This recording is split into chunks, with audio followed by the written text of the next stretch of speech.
Hi, welcome to Straight Talk. I want to welcome all of our new viewers from our new cities and let you know that our job here at Straight Talk is to educate you about the issues of today. And certainly there's no issue bigger than our opiate drug abuse issue. Whether it's in the workplace, whether it's at home, in our community, it's overwhelming in this country. More people are dying from overdose of opiates than car crashes. It's a bad problem. We all know somebody who's been impacted, especially in the workplace. So today we're going to focus in on drugs in the workplace, but we're going to focus in on something everyone asked about, and it's drug testing. How do we test for this? And joining me is James Randisi from Randisi and Associates, who's a drug testing expert. Thank you for having me, Mike. In the field. Thanks for being here. And we're going to take our time and we're going to tell everyone everything they need to know about drug testing. Okay. But we're afraid to ask. Okay. Okay? Very Because good. it's an important part of the solution. It's an important part of finding out who's doing what, you know, and making sure people aren't doing something, and how do we test. And so Well, thanks for this opportunity. Oh. We love talking about what we do. Well, it's and my how- pleasure, and it's an important, and I want to educate the public about it. But let's kind of start at kind of the beginning of the issue. You've been involved with this for a long time. Yes, 99. Since What are you seeing in the workplace when it comes to drugs, when it comes to testing? Are you seeing a greater demand? Are you seeing the problem getting worse from your perspective? We're seeing an increase in positives. Quest Diagnostics does an annual survey every year. They analyze probably 8 million drug tests. About 2 million of those are federal folks, and then the rest they call are the general workforce. So, there's been an increase in pre-employments, there's positives, there's been an increase in random positives. Certainly marijuana and cocaine and opiates are increasing. So it's becoming a big problem. Yeah, and I think it just seems to be getting worse. But in the world of testing, are you seeing more companies wanting to test? We are, and we're seeing more companies demand that subcontractors or vendors coming onto their premises are being drug tested. So we see a lot of new business that way. Now, when you talk about testing, give me the kind of the rundown. If you're a company, what are your choices when you talk about testing? Okay. Well, primarily there are two ways to do it. You've got some instant screening devices there. We're not big fans of those for a number of reasons. They return a lot of false positives in terms of the threshold that's needed to make a specimen turn positive is much higher in those than sending them to a lab. So these here are kind of a front line, not that accurate. They're not that accurate, and employers need to be careful, because if you've got a person administering these tests, in Maryland, for example, they've got to have a certificate in order to interpret, because they're interpreting the results. And so a lot of times employers don't realize that, so they need to be aware of state laws governing the whole area of drug testing in general. So a company that wanted to set up a testing program, what would you recommend? Well, good question. And let's talk a little bit about the different types of specimens. Yeah, go ahead. You've got urine, oral fluid, and blood and hair. Blood, I've never seen an employer use blood. It's very invasive to take a specimen for testing. And really, oral fluid mirrors what's in the blood anyway. So we have a great oral fluid test called Intercept that is sent to the laboratory, and then if a medical review officer needs to get involved, the MRO that we call can be involved in terms of interpreting results that come back from the lab. And when you say oral fluid, are you talking urine, or are you talking No, just literally in the mouth? It looks like a small toothbrush. You put the pad in the person's mouth, in the donor's mouth, and you keep it there for 5 minutes. The donor takes the tab out, puts it in a tube that has fluid that maintains the specimen. The donor caps the tube, the donor seals the tube, the donor signs and dates the tube, and then just gives the company rep back the signed sealed tube. So the donor hasn't gotten involved, and there's not the yuck factor that would be involved of in- urine specimen. What's the accuracy of something like that in the scale of our testing? Yeah, the accuracy of oral fluid is the same as urine. Urine has been around a long time and sort of has the longest track record, but oral fluid's been around for about 15 years. And those two tests are intended to mirror get the same results. So Just not as invasive. right, When someone says, I got to take a urine test now. right. But we seem to be able to, we do that for DNA testing now. But this is not, they don't test I'm just saying for though, yeah. but the fluids out of the mouth Yeah, are pretty Yeah. amazing when Yes. it comes to detecting a lot of things. yes, it can be.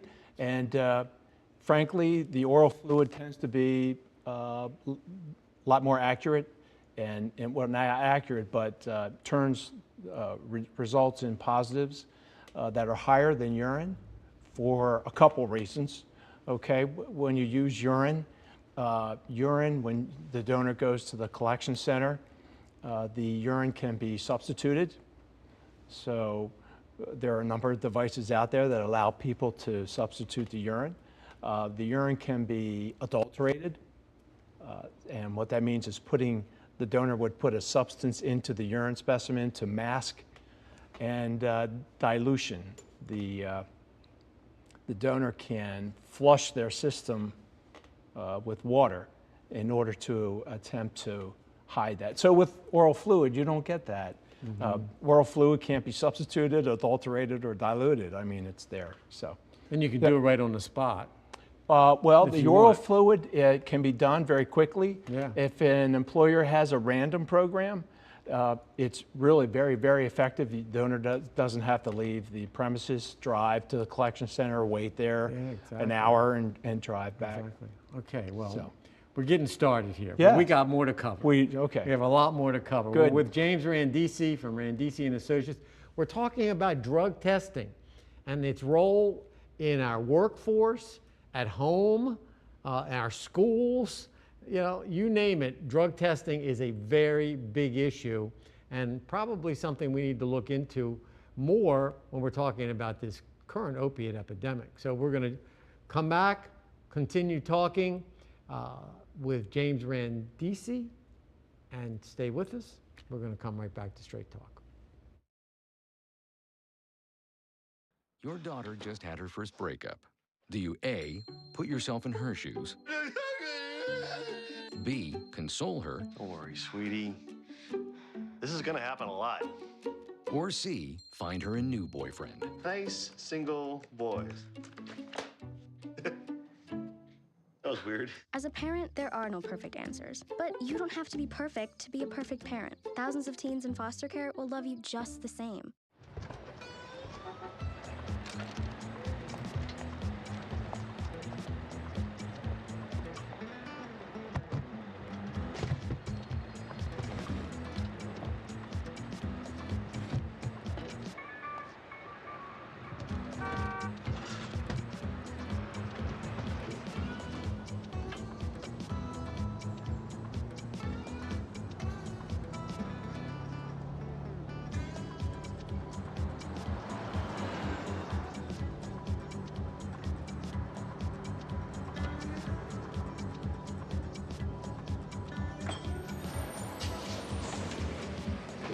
It's a short ride from your neighborhood to your naturehood. Find fun activities to do, like boating and biking, or camping and hiking, plus much more. To find a neighborhood park or green space near you, visit discovertheforest.org. Don't allow your weight to threaten your health or control your future. Excess weight or obesity can cause emotional and physical health risks. But you can take control. The Your Weight Matters campaign offers free resources and tips to help you measure and understand your weight. Take the Your Weight Matters Challenge. The free toolkit prepares you to speak with a healthcare provider about your weight. Your weight does matter. Take the challenge and take control today. Hi, welcome back to Straight Talk. We're talking about drug testing and its role in our war on the opiate epidemic and other drug problems that we have, including alcohol, of what we test for. We just saw where Tiger Woods had 5 different drugs in his system that they had to test for, and no alcohol. So, you know, drugs do impair us too when it comes to working and on the roads. And joining us to help guide us through all this is James Randisi from Randisi and Associates. They're experts in dealing with drug testing, and he's kind of teaching us all the little things about testing. We appreciate that. Thank you. I don't think we're going over their heads too much out here. It does get confusing. It does. And that's why we need experts like you to help companies. And that's probably the best way to do it too. It is. Is if you're a business or a company, you know, I always thought that the smaller the company, the more important it was to have a drug program and testing, because there's nobody to cover. It is. If somebody does something wrong. And typically, large employers are doing the drug testing. So what they're doing is pushing the drug users to smaller companies. And if the smaller companies aren't drug testing, then these folks are in the workforce and they're causing accidents, they're hurting other people, they're using the employer's health insurance program many more times than someone who isn't using illegal drugs. Yeah, So. and it's a big problem. It's a big problem. Now, if I called you into my company and I said, you know, help me set up a drug testing program for my business, what levels would you recommend? Well, there are a couple of decisions that you need to make as an employer looking at this. In terms of timing, what's available is you can certainly do a drug test pre-employment. Nothing wrong with drug testing for the 5 illegal drug panels. You have to be careful as an employer if you're going to be testing for additional legal panels. Can't be doing that on a pre-employment basis. Certainly can do that on a post-offer basis when you extend a conditional job offer. And then you can do it on a random basis also. A drug testing program is most effective when you're doing both pre-employment and random.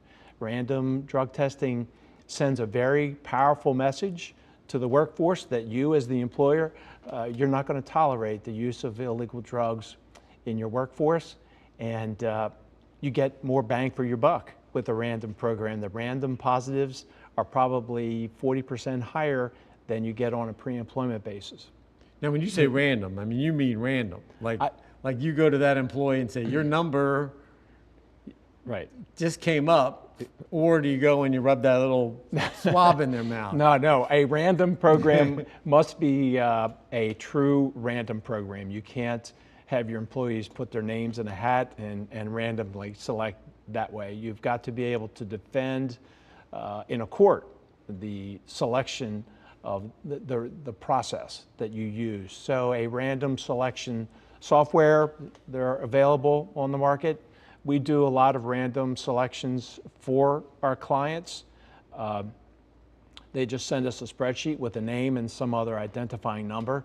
And then that way, the HR manager has some plausible deniability as far as maybe a person was selected twice in a row. And so they can say, well, we're not doing it. You know, Randisi and Associates is picking your. And so as far as other times, you've got return to duty. I mean, if they were off for some reason, perhaps they had tested positive earlier and they were an employee in your workforce. You don't have a zero tolerance policy. You're trying to work with them. You maybe have an EAP, Employee Assistance Program, that you're using to help someone with that issue of drug use. And so when you look at these levels of the pre-employment, that seems to be very popular. Yeah. And that's part of like a pre-employment physical. Well, the physical can't be done on pre-employment. Physical can only be done after a conditional job offer has been extended. I gotcha. Yeah. Yeah. And, But you can do the drug testing. before. You can Before. test for the 5 illegal drugs. And that's, when we talk about the 5 illegal drugs, Yeah, you're talking about marijuana, opiates, PCP, amphetamines, and cocaine. Okay, Yeah, those 5. that's the top 5. Those are the 5 illegal panels. Marijuana is still illegal for federal purposes, and there's a lot of news as far as marijuana at the state level being allowed, medical marijuana. Well, that becomes a big issue. It does. I mean, medical marijuana, when the employee comes in and says, I've got a prescription, then the companies, that becomes a big legal issue. It does. Well, funny you say that. Up until July 17th, I would have told you that, Mike, there's absolutely, to date, there's no court that has prevented an employer from terminating an employee on marijuana, whether it would be in a state, and even Colorado, the state Supreme Court said, Dish versus Coates, where the employer had the right to terminate an employee on marijuana. But up in the state of Massachusetts, the Massachusetts Supreme Court has just ruled that an employee who had medical marijuana, they were not allowed to terminate them for testing positive for marijuana. So, Well, how did they treat the employee? Does it say in this case? well, they treat the employee like she's on Americans with Disabilities Act. So you have to make a reasonable. The employer is required to make a reasonable accommodation. But you wouldn't want that employee driving a vehicle. Exactly. So you have to make some accommodation. Exactly, good point. And that's where it's important for an employer to establish a good job description and list the essential functions of the job. And if that person is in what they call a safety sensitive position, certainly an employer has got every right to not allow an individual to be operating machinery. And when you think about a safety sensitive position, an employee who's out there on the street, driving around for you, driving deposits to the bank. I mean, that's a safety. This is a new era. It is a new era. And as you said, we're in a new world. Yeah. All right, we're going to take a short break. Okay. Keep talking. We're talking with James Randisi about drug testing. We're finding out about some new things happening with medical marijuana and testing, which is going to be a very big issue. So we're going to keep the discussion going. Stay with us. We're coming right back to Straight Talk.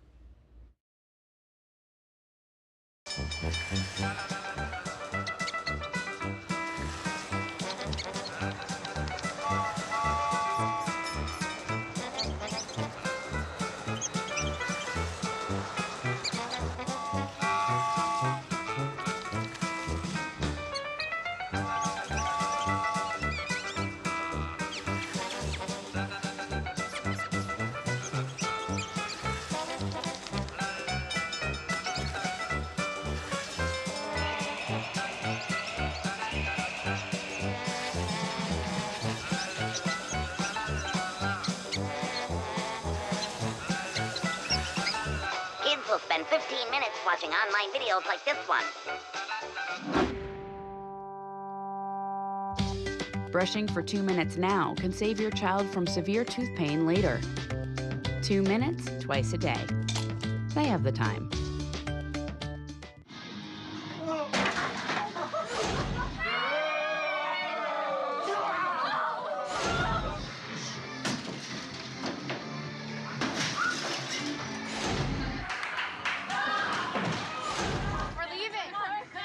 Most party fouls are pretty dumb. But if you decide to drink and drive underage, you could lose your license and your freedom. Underage drinking and driving. The ultimate party foul. There's one thing you can never have sex without. It's not something you buy. Or something you take.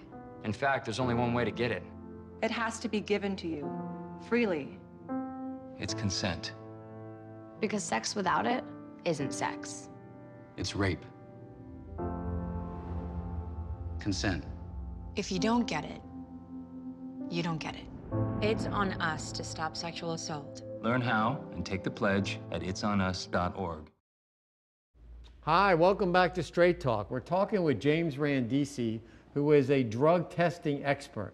He has a company that works with businesses all over, trying to help them set up a good drug program to either detect or make sure their company is drug-free. And that's the goal when it comes to that side of testing. Absolutely. You know, now we hear a lot about this new heroin that has fentanyl tied in with it.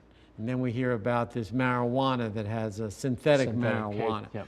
Is that like a new breed for you to have to start testing? We have panels that will test for both, for fentanyl and K2, the substitutes. Adding the panels will cost more money. But this is a new world. It is a new world. Synthetic drugs have changed that 5-panel. Yep. Yep. And they're very prevalent, very available. Yeah. Yep. Yeah. That's really, it makes you, that's scary. Yes. Scary stuff. Now, explain the concept of confirming test, okay? Because people's lives are at stake, whether maybe they're on probation and they're getting a test, or their job could be up. And so we look at what, accuracy? Yes. Yeah, it's a great question, and a lot of people don't understand what happens. Yeah. A specimen is sent to a laboratory for testing, and the results will come back either negative or non-negative. So a lot of the mistakes employers make is they don't have a medical review officer in their system to determine whether or not a non-negative is actually a positive. The medical review officer is the best line of defense and is there to indicate whether or not they'll look at a non-negative specimen, and there may be legitimate reasons for a particular drug showing in a specimen. So the MRO is a qualified physician, and they will contact the donor, talk to the donor. If there's a prescription that they say they're on, the MRO will determine if the prescription was from a qualified physician and if it's a legitimate prescription. So there's a lot of confusion in terms of people thinking that non-negatives are positives, right, and they're not. Now the level of testing, I hear the word confirming all the time, confirming yep, that they have to get a more sophisticated test. Right. What's that about? Well, depending on the specimen, it may indicate that there's a existence of a particular drug panel that's above a minimum threshold. And so most states, and this is where it's important for employers to know what the state law is, most states will require that specimen be tested again at a higher degree, immunoassay techniques, and then only then after that confirmation testing occurs is the results either sent back as negative to the employer. If non-negative, hopefully they have an MRO, and the MRO gets those results to So review. you would certainly recommend to a company that they have a confirming system if they need to do that before they terminate an employee. Absolutely. Maybe, or and the MRO needs to be in place. or Yep. if on the probation system, and Yep. because we're talking about people's lives. We are. A lot of times, and we need to make sure that we're as accurate right as possible. Right. Do you ever talk with parents who want to drug test their kids? We don't do. Yeah. I know you don't We do that, we don't but do I would that type of imagine drug. being out there as much as you are, Yeah. and talking in seminars, that the issue of I want to test my child. Yeah, or I hear wanna, that. You probably hear it all the time. I hear it all the time. But Now, if a parent wanted to do that, test their child or, their spouse, I guess, what's the best way to have would it be through your physician, or would it be? Yes, I mean they should talk to their physician.